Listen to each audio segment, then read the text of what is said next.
He remains defiant that he did nothing wrong, that his predictions of pit closures have come true, and that the miners weren't defeated. Well, in a moment, we're going to be talking to ITV Yorkshire's Ian Clayton about the time that he spent with Arthur Scargill.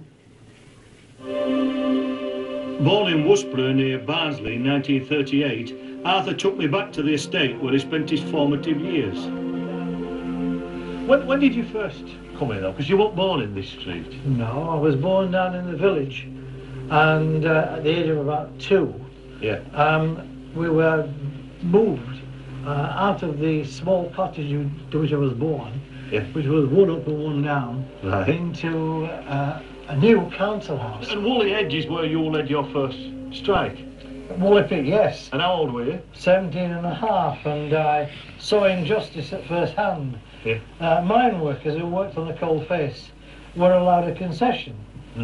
The day before the annual holidays, they could come out, provided they completed their task, an hour or 2 hours early. But the same concession didn't apply to all the workers in the pit. So what we're going to do is that we're going to come out at the same time as all the other miners. And that's what we did.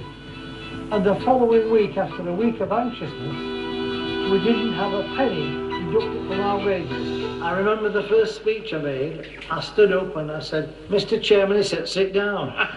And that was the last time I obeyed him. I actually uttered the most fearsome words ever uttered in this chamber in that early period of the 60s. I actually proposed that we take strike action to gain recognition, dignity, proper wages, better conditions. And I couldn't get a second. But what you're describing is a class warrior, really. Absolutely. I'm also describing, I think, what trade union leaders should be. And it's time that the trade union movement stopped mucking about and started taking on the system. I was on the front line at Orgreave. I got arrested. But so did others. But I wasn't sitting in an office doing nothing. I was with them. 1984, Great Britain.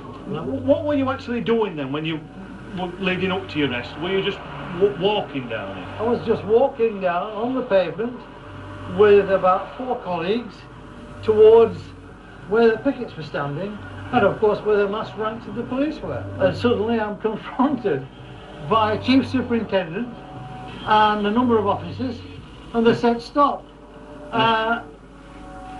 You're not going any further." I said, "I am." I was so disappointed when they called the strike off. We were within, literally, if you'll forgive the pun, striking distance of bashing them into the ground. And by the way, even to this day, we didn't lose. The greatest victory in that strike was the struggle itself. Well, Ian Clayton, who we saw doing that interview with Arthur Scargill,